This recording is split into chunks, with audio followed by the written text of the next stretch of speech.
Aposta de Pascal. Já foram feitos vários vídeos falando sobre apostas de Pascal e provando aí sem sombra de dúvida que somente as pessoas que abraçam ao Evangelho é que se sujeitam à condenação no inferno.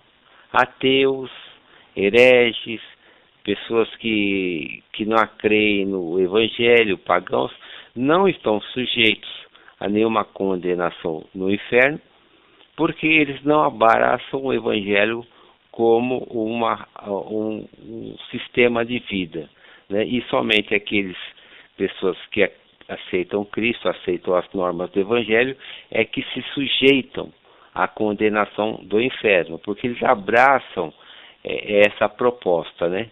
Que é a proposta vicária. Então vamos começar por Marcos capítulo 11, versículo 12. Vamos lá. No dia seguinte, quando saíram de Betânia, teve fome, Jesus teve fome. E vendo de longe uma figueira com folhas, foi ver se nela, porventura, acharia alguma coisa. Aproximando-se dela, nada achou, senão folhas, porque não era tempo de figos. Ou seja, aquela árvore, dentro da natureza, do período da natureza, ela não poderia ter figos, né? Não era tempo. Então Jesus disse: nunca, jamais coma alguém fruto de ti. E seus discípulos ouviram isso. Jesus saiu, foi lá para o templo, e quando volta, né, no outro dia, o Evangelho registra: e passando eles pela manhã, viram que a figueira secara desde a raiz. Então Pedro, lembrando-se, falou: mestre, eis que a figueira que amaldiçoaste secou. Mateus 21, 18 também conta essa mesma parábola, só que nesse caso Jesus destrói, seca a figueira imediatamente. Essa parábola tem um fundamento assim bastante interessante, que ela mostra a magnanimidade, como é maligno as intenções do Evangelho. Você veja que impossibilidade de dar frutos, a figueira foi condenada, ok? Então, que ela está tentando mostrar essa parábola, que não existe piedade para ninguém que abraça o Evangelho, ok? Porque Jesus exige de quem abraça o Evangelho não só o que está dentro das suas forças, da sua inteligência, da capacidade, mas além. E quando a pessoa não pode oferecer além disso, então o destino é a condenação. Então isso torna automaticamente para qualquer pessoas que abraçam o Evangelho uma condenação certa, porque nunca a pessoa vai satisfazer a sedência do Evangelho. E essa parábola, qualquer um deixa bem claro que Jesus fez um ato de mais pura maldade e de injustiça. Mas não é só esse, não é só na parábola da figueira que a gente percebe como há uma condenação para aqueles, mesmo quando o que o Evangelho exige supera a sua capacidade, a sua força, a sua inteligência, ou seja, supera tudo que a pessoa pode oferecer. Então nós vamos para um outro versículo agora, Lucas 17, 7, e esse versículo tem uma coisa muito especial. Jesus, durante todo o Evangelho, jamais condenou a escravidão. Ao contrário, Jesus homologou a escravidão. Não existe no Evangelho nada que o Evangelho diga contra a escravidão humana. Ao contrário, apoia. Jesus, né, aqui no Evangelho, apoia a escravidão. Mas não é só isso. Vamos ler esse Evangelho, essa passagem, essa parábola, para entender a mentalidade psicopata escravacionista de Jesus. Vamos lá, Lucas 17, 7. Qual de vós, tendo um escravo ocupado na lavoura, ou em guardar o gado, lhe diga quando ele voltar do campo: vem e põe a mesa, e põe-te à mesa. E que antes não lhe diga: prepara a ceia, cinge-te-me e serve-me, enquanto eu como e bebo. Depois comerás e beberás. Veja o que Jesus diz, qual a pergunta que Jesus faz aqui. Porventura terá de agradecer ao servo, porque ele fez o que havia ordenado? Então veja bem, na primeira parte nós vamos entender. Jesus diz o seguinte,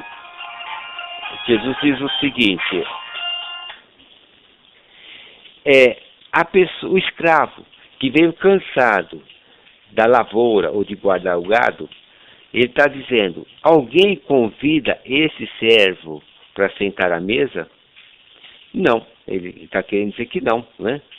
E que não lhe diga: prepara minha ceia, cinge-se e serve, quer dizer, o escravo já vem cansado do trabalho, né? E em vez de ele ter algum tipo de compensação, ao contrário, ele mesmo chegando cansado, ele vai vestir o Senhor, ele vai preparar a ceia e ele vai servir, né? Enquanto o Senhor, até que o Senhor bebe e come. Daí do que sobrar, do que o Senhor comeu, daí o escravo vai comer. Mas ele vai ter que esperar o Senhor se fartar, do que sobrar, come o escravo. Olha só, não só Jesus homologa a escravidão, mas ele rebaixa a condição animal, humilha, despreza ao máximo a figura do escravo. Isso aí é Jesus que está falando. E ele diz: porventura terá de agradecer ao servo, porque ele fez o que foi mandado fazer? Ele está perguntando. Depois que o servo faz tudo o que ele pode fazer, ele cumpre tudo, você vai agradecer? Você vai reconhecer? Você vai retribuir isso ao servo? Não. Você não vai nem agradecer, porque ele fez aquilo que ele é obrigado a fazer, que lhe foi ordenado. Então tem no versículo 10: assim também vós, depois que haverdes feito quanto foi ordenado, dizei: somos servos inúteis, porque fizemos apenas o que deveríamos fazer. Vamos entender bem. Além de ter a homologação aqui da escravidão, Jesus está humilhando, depreciando ao máximo a figura do escravo que obedece, o escravo faz tudo para agradar. Mesmo quando o escravo faz tudo aquilo que foi pedido fazer, ele segue a risca, mesmo assim esse servo vai ser condenado, né? Jesus não existe nenhuma gratidão, nenhuma retribuição a esse servo, que é o servo, que é o escravo evangélico, que é o cristão. Ele está falando aqui do cristão, ele não está falando, porque todo cristão é o servo de Jesus, é o escravo de Jesus. Então Jesus fala que assim também vós, você cristão, você servo, você evangélico, quando tiveres feito tudo que foi ordenado fazer, dizei a si mesmo, quer dizer, a pessoa volta a si mesmo, né? O cristão evangélico volta a si mesmo e diz: sou um servo inútil, porque fiz somente aquilo que foi obrigado a fazer, que foi mandado fazer. E daí você desce aí para Mateus 25:30, está aqui decretando o destino do evangélico, do cristão, né?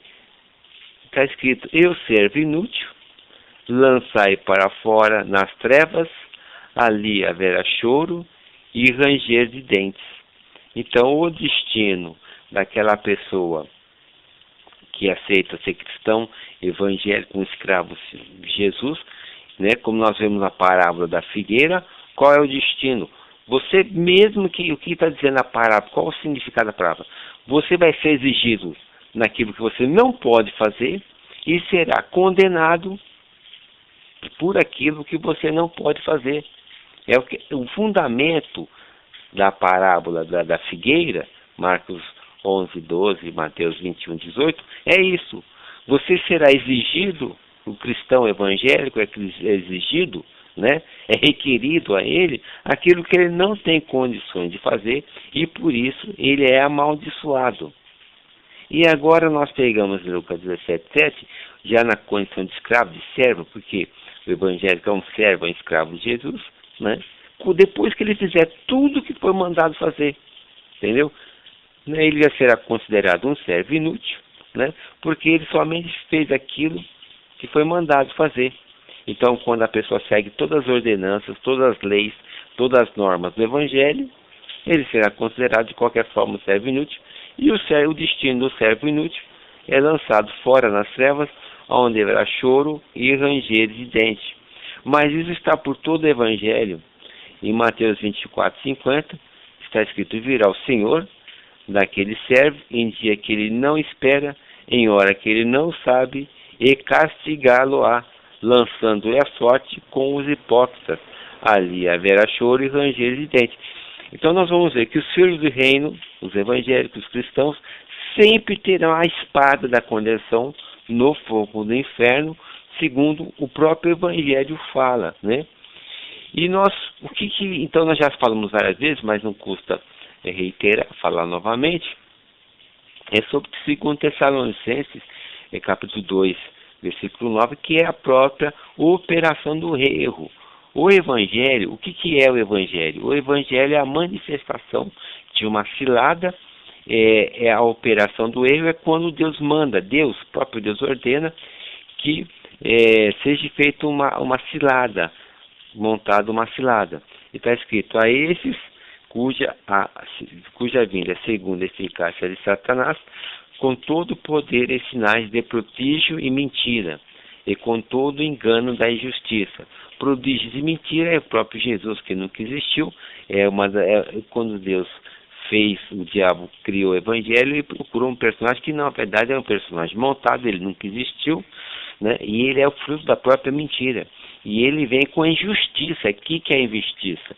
É a justiça vicária, é a justiça onde o inocente paga pelo culpado, é a justiça onde é o próprio Deus que é castigado. Qualquer pessoa que parar para pensar na lógica que pode ter isso, perceberá que não existe lógica alguma em se castigar o inocente, e muito menos na lógica se castigar o próprio Deus. E está escrito aqui então: e com todo engano da injustiça, que é a justiça vicária, para os que perecem, porque não receberam o amor à verdade, para se salvarem. E por isso Deus enviará a operação do erro, para que creiam na mentira. Crer na mentira é crer no Evangelho, é crer na história do sacrifício do inocente, da justiça vicária, para que sejam julgados todos que não creram na verdade, antes tiveram prazer na iniquidade. O que é iniquidade? É a justiça vicária, é a justiça onde o inocente paga pelo culpado. Que toda pessoa que abraça o cristianismo se elege a justiça vicária, o vicarismo, para ele se libertar dos supostos pecados que ele praticou, sendo que a pessoa humana, o ser humano, ele é inocente pela natureza, pela própria natureza, pela essência, porque ele não pediu para existir. Como ele não pediu para ele existir, então ele não pode ser culpado por nada que ele venha fazer. Ele é um inocente do começo ao fim, né? Criaturas são criaturas. Elas fazem aquilo que elas foram programadas a fazer.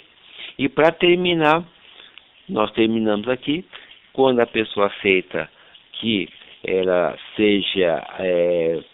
que Jesus o inocente, ou seja, adota a justiça vicária, então fica para ela a condenação, pois com o critério com que julgares, sereis julgados, e com a medida com que tiveres medido, vos medirão também. Então já a pessoa que adota a justiça vicária, ela trai para si, né? Ela puxa para si essa mesma condenação. Mesmo que ela fosse inocente, ela deixa de ser, porque assim como ela aceitou que o inocente pagasse pelo culpado, ela vai atrair esse mesmo sistema de justiça para ela. Então, também está escrito em Marcos 4:24, então lhes disse: atentai para o que ouves, com a mesma medida com que tiveres medido, vos medirão também, e ainda vos será acrescentado. Então, aqui, durante todos esses vídeos, ficou bem claro que o Evangelho, na fama, na propaganda, ele oferece libertação, ele oferece um céu de paz e de harmonia, mas isso é só para aquilo que é dito no púlpito. Quando você pega o Evangelho e lê, você vai ver que não tem nada daquilo que é pregado no púlpito. Tudo aquilo é tradição, tudo aquilo é mito, essa história que Jesus é amor, essa história que o Evangelho salva, cura, não sei o que, liberta, é conversa fiada. Porque quando você lê o contrato, o Evangelho, você lê realmente o Evangelho, você não vai encontrar nenhuma libertação. Você vai encontrar somente condenação no inferno. O Evangelho não tem, eu desafio as pessoas a mostrarem aonde está escrito no Evangelho que eles serão libertados do sofrimento. O Evangelho só oferece ciladas para as pessoas caírem e forem destruídas no fogo do inferno. É isso que o Evangelho oferece. Então, uma pessoa que despreza, que rejeita a proposta do Evangelho, ele jamais será condenado, porque ele não entra no jogo do Evangelho. É essa que é a mancada. Por isso que é que os evangélicos, os cristãos, serão condenados. Por quê? Porque eles aceitam a justiça vicária, eles entram na operação do erro, fica manifestado que eles são pessoas malignas, e aí cai sobre ele a justiça do que foi dito. Com o mesmo critério que você aceitou condenar o inocente, você será condenado. Porque, como eu falei na verdade, quem é inocente na história, no final, é o ser humano que não pediu para existir. Mas quando você aceita, e a mancada do Evangelho, a cilada do Evangelho é essa, é quando você aceita que Deus seja humilhado, crucificado, mutilado e morto, você já está tendo ponto negativo, já está sendo provado que você não gosta de Deus, porque senão você não aceitar. Você não aceita isso para mais ninguém, até com um estranho, mas você aceita de Deus. Você aceitou porque parece que ficou fácil para você, muito vantajoso. Mas é o caminho da condenação. E abraçar a justiça vicária, que outros paguem por supostos erros seus, né? Também você está atraindo a condenação para você. Então fica claro que todas as pessoas que passam de longe, passam de largo, rejeitam o Evangelho, rejeitam a proposta do Evangelho, eles não estão sujeitos a toda essa cilada que o Evangelho proporciona. O Evangelho não traz nada de bom, porque você ora, a sua vida só piora, você reza, e Deus mais se despreza, a sua vida vai afundando e você fica naquela luta, porque você ouve uma coisa que é muito bacana, né? Muito legal, mas você só fica na promessa, não sai da promessa, e a vida afundando, Por quê? Porque o objetivo do Evangelho, quando você lê o Evangelho, você vai perceber que ele não tem nada para te oferecer de libertação, de cura, de prosperidade, de felicidade, de satisfação. O Evangelho não está te oferecendo isso. O Evangelho está te oferecendo uma série de regras, normas, obrigações, né? Para que você, mesmo que você viesse a cumprir, mesmo assim você seja condenado. Porque quando você fizer tudo aquilo que foi mandado fazer, né, você será condenado, porque você só fez aquilo que lhe foi pedido fazer. Então o Evangelho está falando que você é obrigado a extrapolar tudo aquilo que é pedido fazer, foi mandado fazer. Bom, nós temos vários outros versículos de natureza metafísica, só para pessoas que se aprofundam para ver como foi um ser muito inteligente, muito malicioso que foi o Evangelho, porque é uma inteligência realmente fantástica, e qualquer pessoa que entender a proposta do Evangelho vai ter a certeza que foram seres sobrenaturais, imbuídos de muita malícia, imbuídos de muito conhecimento, de muito sarcasmo, que fizeram o Evangelho apenas para tripudiar com o ser humano e fazer a vida ser cada vez pior. Mas eu vou ficando por aí e continuamos com vários outros estudos no decorrer daqui para frente, ok? Eu vou agradecendo ter ouvido esse vídeo. Obrigado.